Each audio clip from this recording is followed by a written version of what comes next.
What's up? It's Richie from the Macam Cabby channel. It's Wednesday today, and I hope you're doing really well. I'm doing all right myself, just apart from a little bit of hay fever again, kicking my backside today, and I can't wait for this pollen season to be over because it's absolutely awful for us hay fever sufferers.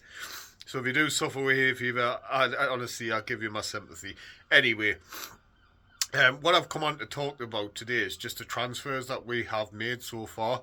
So what a transfer window it has been for us. At Sunderland so far this season. It was confirmed on Sky Sports earlier on today. We've spent roughly about 71 million so far this window, and if that doesn't sort of like say that this club and this and the owners and the backroom staff and everything have got ambition, that just goes to prove it. I mean, £71 million in a transfer window. I can't remember the last time Sunderland spent about this amount of money. Even in the last time in the Premier League, yeah, things were different and money rates were different, but at the same time, £71 million on transfers is absolutely fantastic and great ambition, like I've just said. So currently, through the door, we have got Enzo Lafay. Obviously, he signed for us. Obviously, at the end of last season, when we did get promoted, it was in part of his contract, as we all know. And then we've got Habib Diarra, we've got Siddiqui, Ronaldo. Sorry, I'll keep Ronaldo.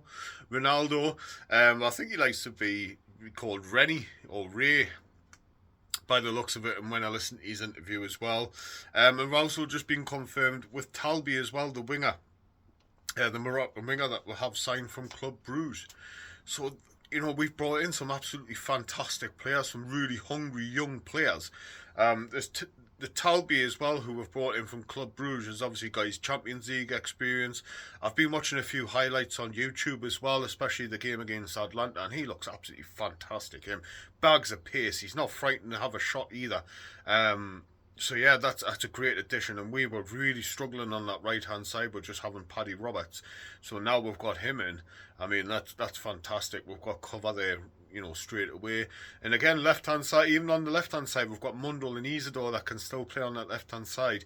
Maybe another winger coming in. I mean, the lad, sorry, the Laurenti, he is called, from Sassilio. I had to write that down because I can't remember his name.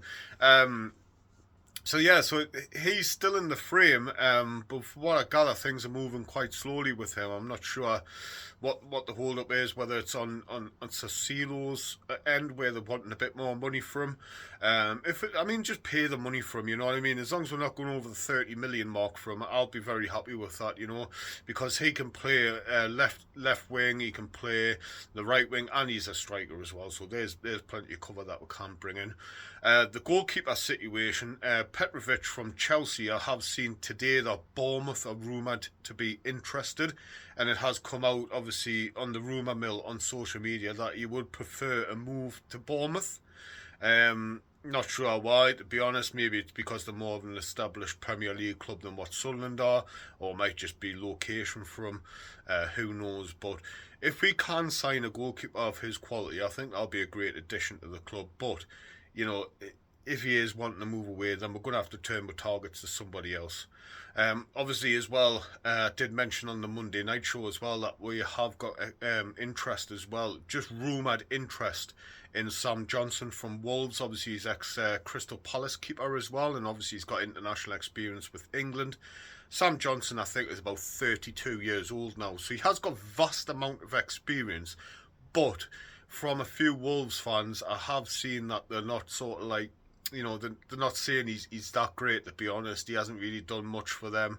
But only if we bring in an experience like Sam Johnson, that can only benefit Anthony Patterson and the other young goalkeepers that we have got at the team in the squad, I did say to Cabby and Kev on the Monday night show as well, that I don't quite think Anthony Patterson is Premier League quality or is ready for the Premier League just yet. I still think he could manage it, maybe in a few games, but I just don't think he's there. I think he still needs maybe a year or two to develop further. He's still got to work on his distribution, his commanding of the area. I mean, Anthony Patterson's done absolutely fantastic for us, don't get us wrong. I mean, those saves that he made in the playoff final, I mean, that Kiefer Moore header, and then if we can all remember how he clawed that off the line, that is superb.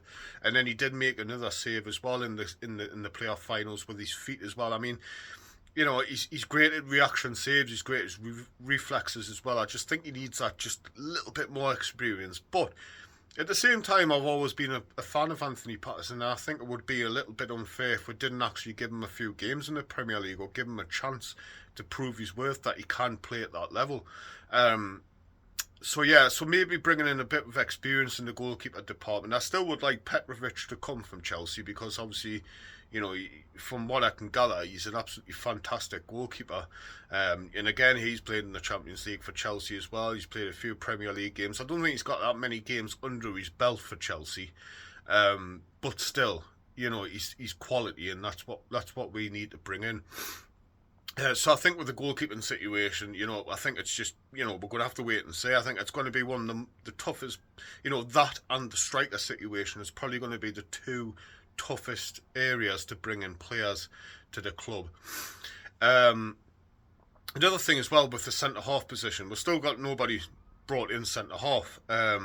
So we do have Luke O'Nien, we do have Dan Bollard, we've got Hjelde, we've got Elise, and I think that's it. I think, unless I'm missing somebody, unless, you know, Joe Anderson, the young lad as well. Top of your head, I can't think of anybody else. So if I have missed anybody, just drop us a comment.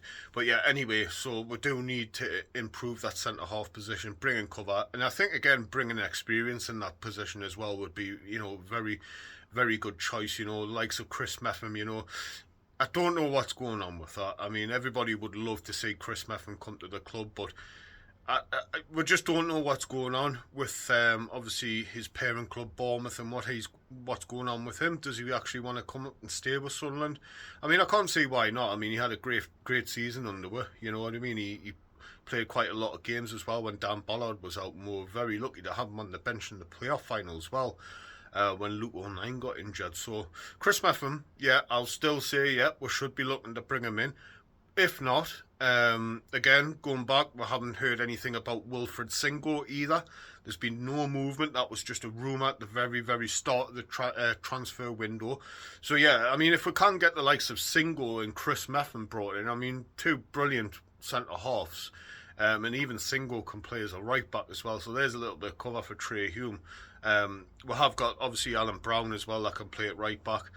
You know, Luke O'Nien could play there if we really need him to. But yeah, so there's three more positions I think that we need to strengthen. That's the goalkeepers, centre halves, and we need a striker in, and maybe another winger. But I think, you know, if we're bringing I would say another three, at the most four players, we'll just spend over the £100 million mark maybe, and I think that would be great for us. With the PSR ruling, I mean, if anybody knows exactly what they're talking about with that, please drop us a comment on here. But from what I can gather, from what I've read, and this is not set in stone, by the way, this is just sort of like what I've seen and what I've read. We do have £100 million to spend, and like I say, I don't say that's set in stone because I don't know if that's the actual true figure. But from what I gathered, that's how much we do have to spend, and obviously we have got the sales of Tommy Watson and Job, that money as well to come in. So there's about 50 million roughly. So we have I would say comfortably another 40 million at a very push, another possibly 50 million at the very push. But what we don't want to do is bring in a brand new team like Nottingham Forest did. Yes, they did very well, but I don't think that'll be good for the harmony and the balance in the team. We've still got some very good young players as well that deserve the chance in the Premier League. So we're going to have to be careful with that. But we definitely need three in. Like I said, goalkeeper, centre-half and a striker. And that's where we should be focusing next. Anyway, I'm going to go now. I hope you all have a mint Wednesday. Like I said, just drop us a comment. Tell us what you guys think. Is there any other positions apart from what I've talked about today that you think that we do need to strengthen or maybe bring other people in for? Or do you agree? Do you think that those are three positions that we definitely need to strengthen? And also as well, is there any players out there that you've seen or you've heard rumours for where you think, actually, that might be a great addition to our squad? So anyway, enjoy your Wednesday, guys. And I'll, like as always, take care of yourselves, and I'll catch up with you soon.